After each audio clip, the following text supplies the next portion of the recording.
Everybody, welcome to Rev'd Up for Sunday. We are 2/3 of the clergy of St. Mark's Episcopal Church in New Canaan, Connecticut. I'm Peter Walsh. I'm John Kennedy. And I'm sorry Reverend Elizabeth cannot be with us today. As you know, this is a lectionary podcast, and we have Ash Wednesday. Now, not only do we have Ash Wednesday, this year we have Ash Wednesday and Valentine's Day falling on the same day. And I have to say, this is a cultural problem. We have all those people giving up chocolate for Lent, and Valentine's Day is major chocolate day. And also we have a lot of people giving up food and fasting for Ash Wednesday, and going out to dinner is a major thing on Valentine's Day. In fact, it's the number 2 day of people going out to dinner. So we are going to sort out all your problems here on Ash Wednesday. Let's go to the text.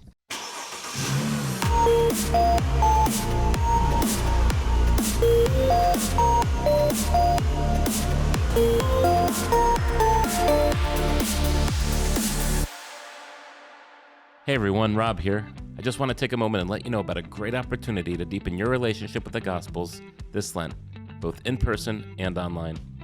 Beginning the week of February 11th, we're launching Rev'd Up for Lent, our small groups which we call Maranatha House Churches. These groups meet once a week for 6 weeks to discuss the latest episodes of our podcast.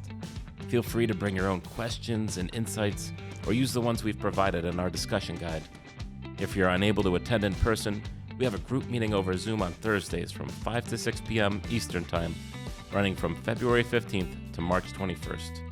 Or if you prefer, you can download a discussion guide right from our website and start an in-person group with friends or other members of your own church.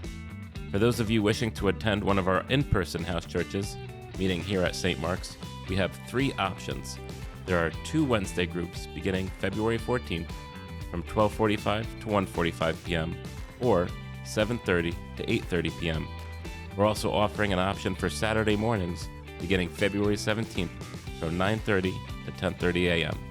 You can register at stmarksnewcanaan.org. We hope you'll join us this Lent, however you choose, as we journey through the Gospels and wrestle with all our thoughts and questions that come up along the way. And now back to Father Peter and Father John. The text is Matthew chapter 6, verses 1 through 6, and then verses 16 to 21. Jesus said, "Beware of practicing your piety before others in order to be seen by them, for then you will have no reward from your Father in heaven. So whenever you give alms, do not sound a trumpet before you, as the hypocrites do in the synagogues and in the streets, so that they may be praised by others. Truly, I tell you, they have received their reward. But when you give alms, do not let your left hand know what your right hand is doing, so that your alms may be done in secret, and your Father who sees in secret will reward you. Whenever you pray, do not be like the hypocrites, for they love to stand and pray in the synagogues and in the street corners, so that they may be seen by others.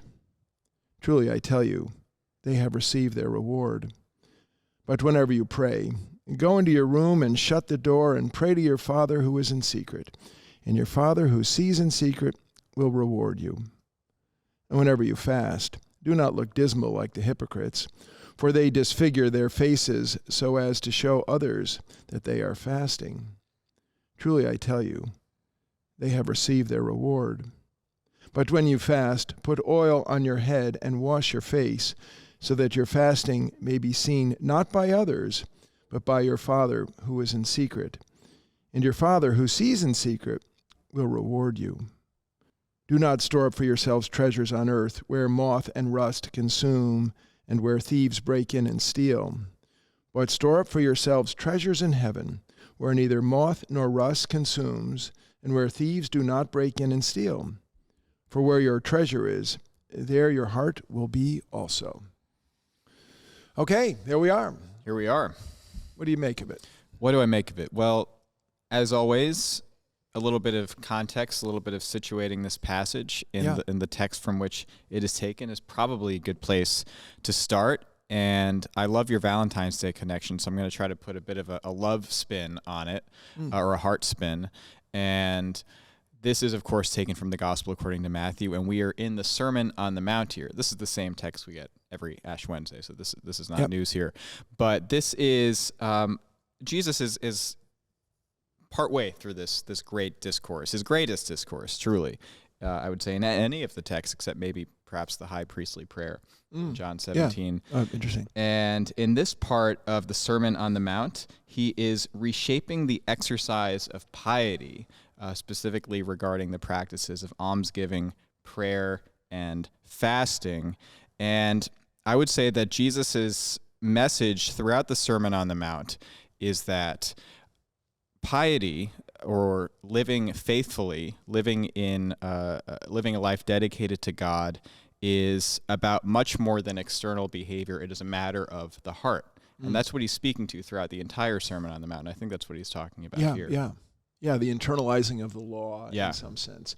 Yeah, John, really great context to get us started here. And again, I'm sorry Reverend Elizabeth is not with us because she's a great lover of Ash Wednesday and this whole question that you're bringing up now. But I think that you're right on about that. And we get that in some of this language. This is incredibly Hebrew language.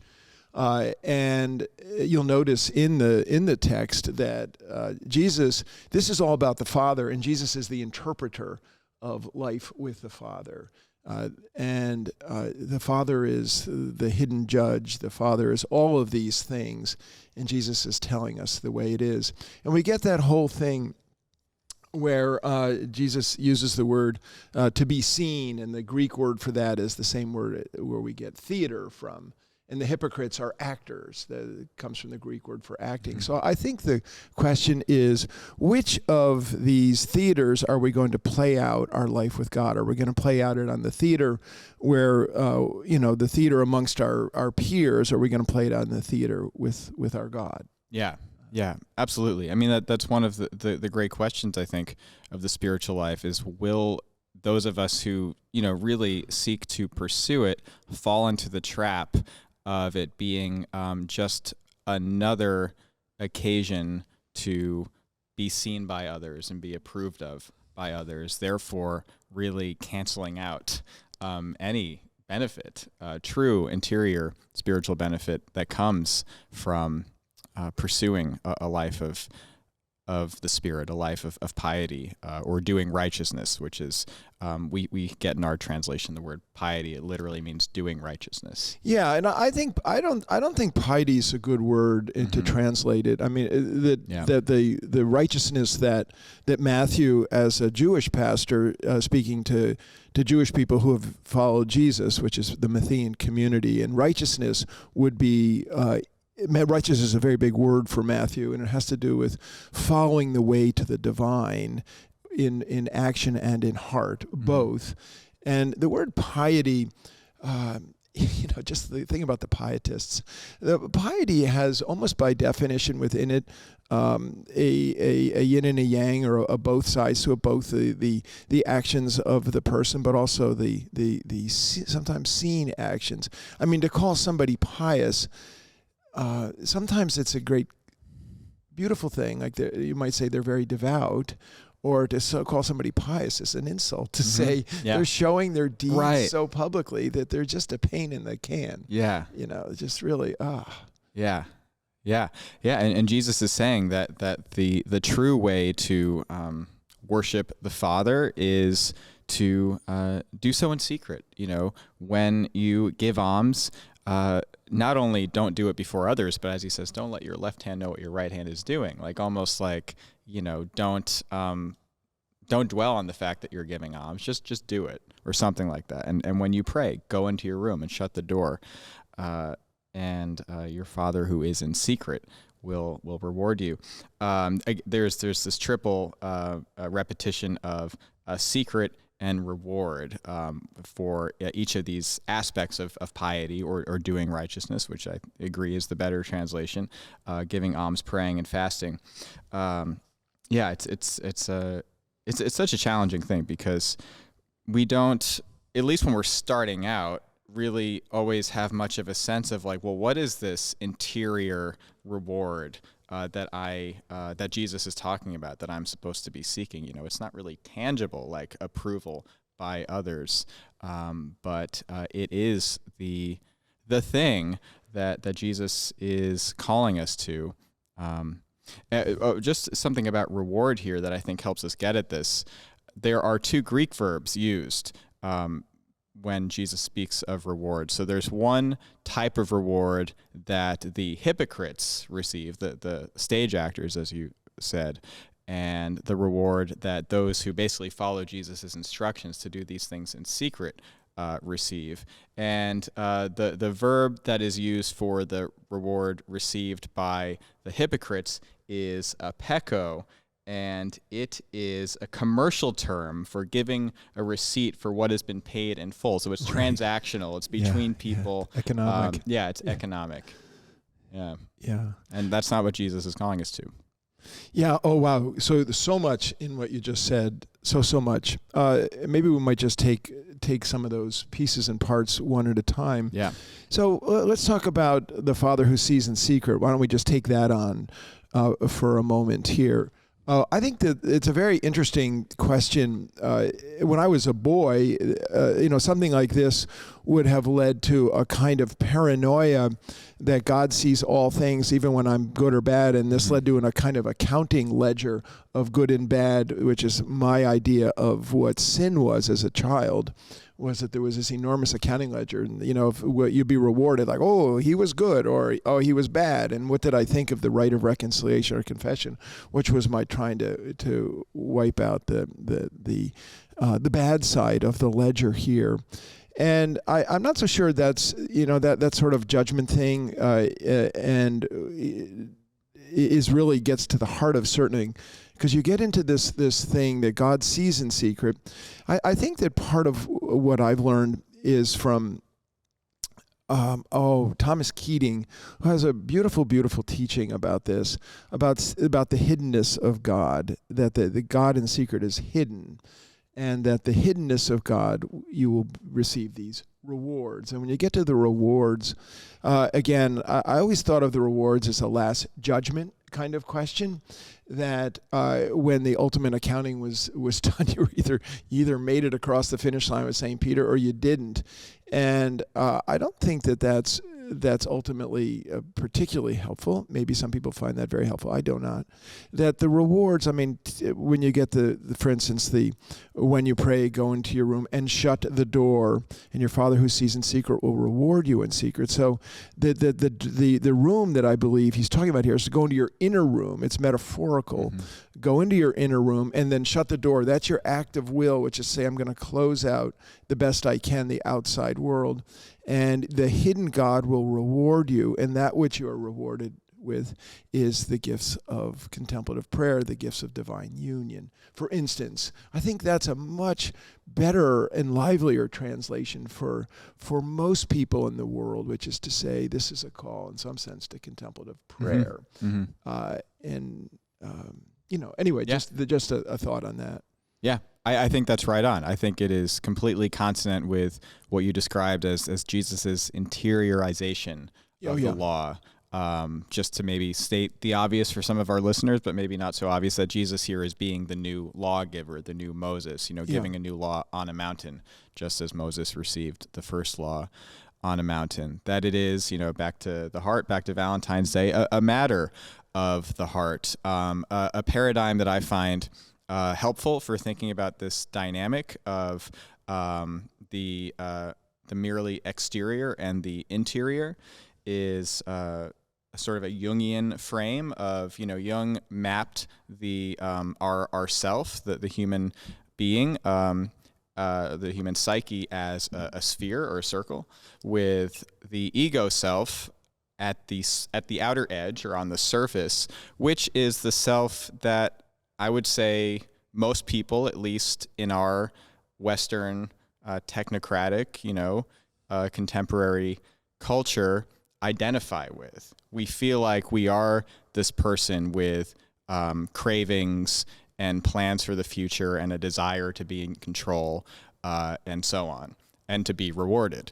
But who we really are is in the center of this sphere or circle. And that is what Jung termed the self with a capital S, like the great self, And I think this is, if not analogous, certainly very similar to Christian mystical conceptions of the soul that, as Meister Eckhart and others put it, is always in communion with God, that the soul is the ground of our being, and it is where the ground of our being meets the ground of being in this, eternal communion.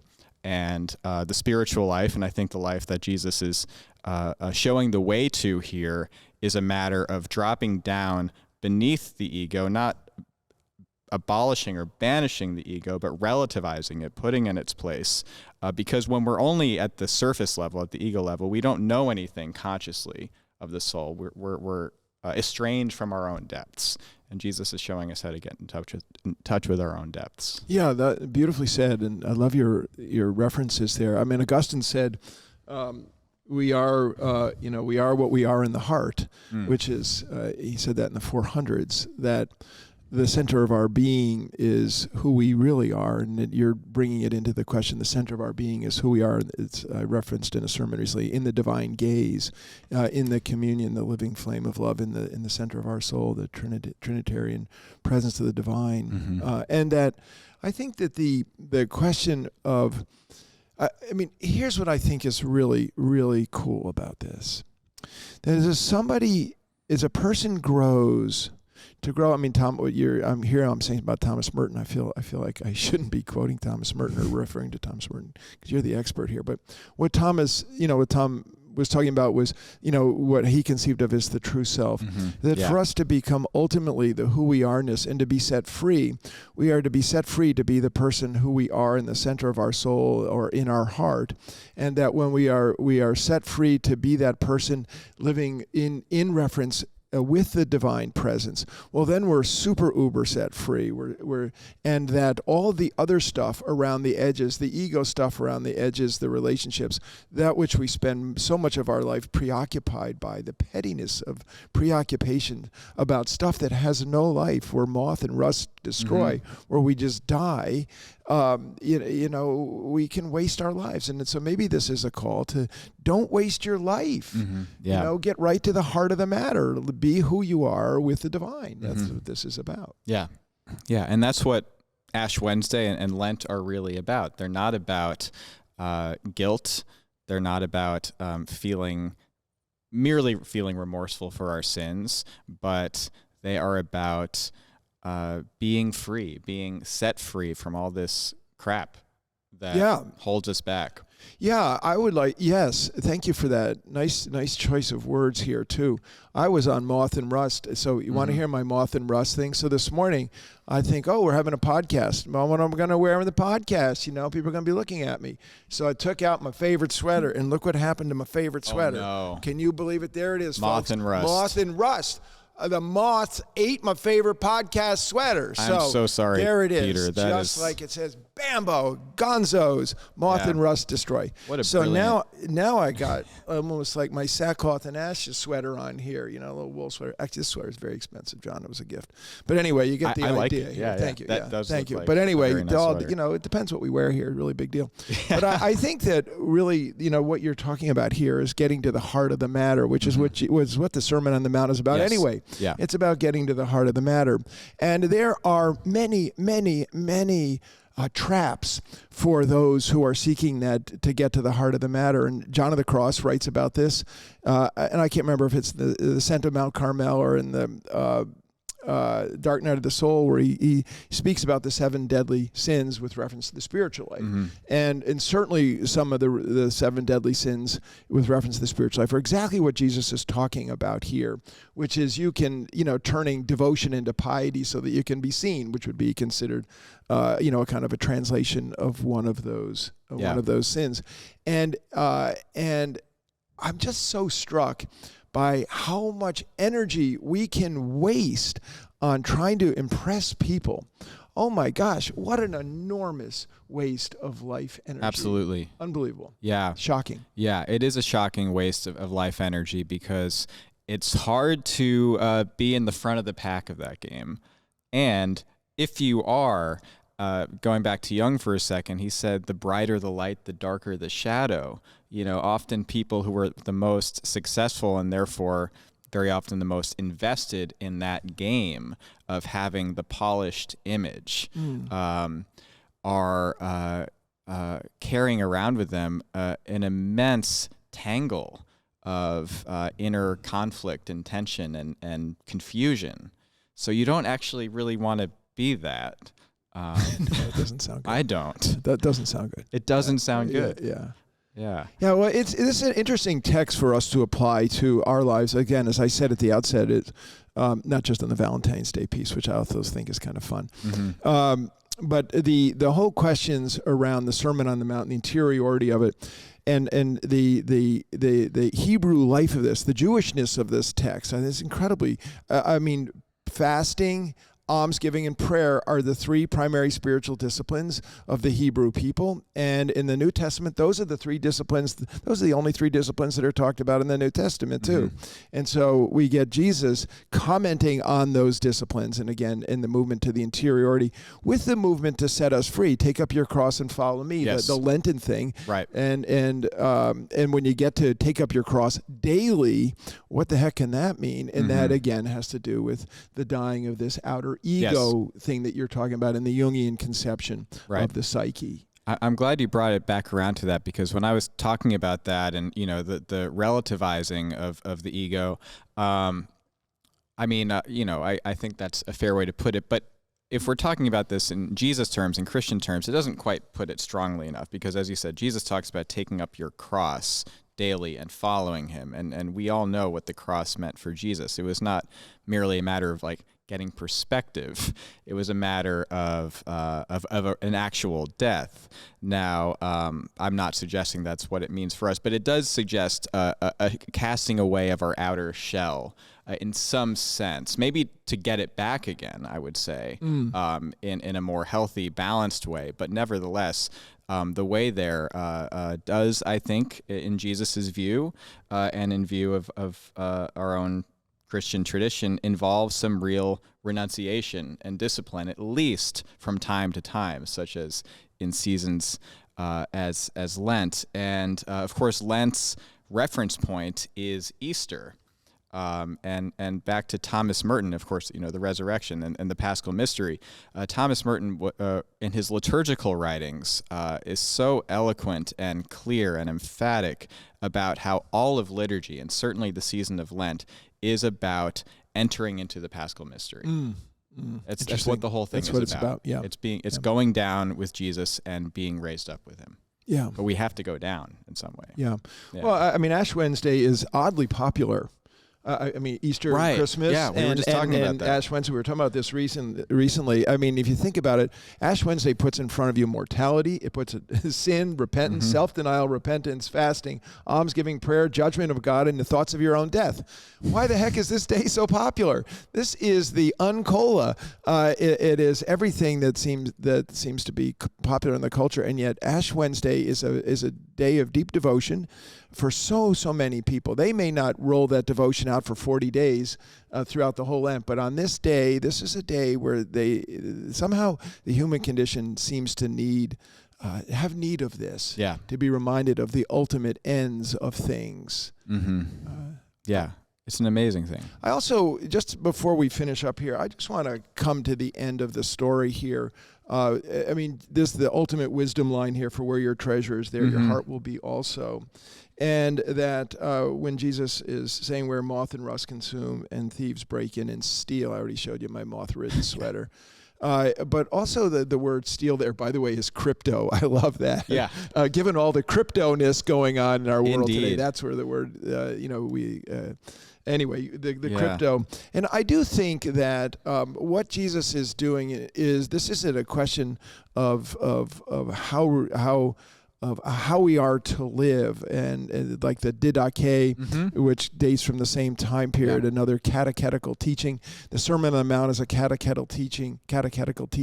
And what is Jesus as almost like a guru, Indian guru here, trying to awaken us to? He's trying to awaken us to the idea that if we are not careful, the outer world will steal our lives. Wow. And we can live and die on the wrong stage. Yeah. Our whole life can really add up to like, you had one of these. The odds of you being alive are infinitesimally small. Right. And you just wasted the whole dang thing trying to perform for other people. Yeah. And who cares? Because they don't ultimately care because they're busy doing their thing anyway. So true. And so this is really an awakening to do not waste your life. Mm-hmm. Don't waste your life. Get it focused Mm-hmm. on living that whole life of out of the heart with the heart of your heart, which is your Father in heaven. Mm-hmm. Beautiful.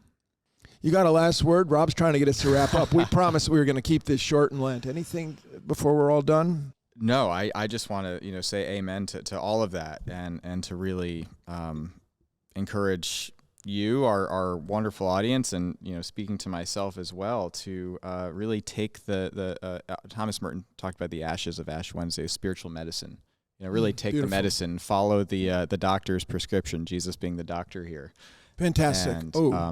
And we will all experience healing. So as when part we of do the that. spiritual Yeah. medicine, just want to give you some thoughts. Rob, how about that piece Rob did at the front of the podcast here about Rev'd Up for Lent? Our Maranatha House Churches, our small group ministry here. You can go to our website and sign up for this. If you have any questions, I hope you'll call the church. You also can call the voicemail here, our warm line at 203-442-5002. So let's all take the medicine because it's good for the life of the soul. We're going to get Reverend Elizabeth back for the first Sunday of Lent. We missed her today, and we wish her well. So peace be with you. God bless you. And happy Ash Wednesday and happy Valentine's Day.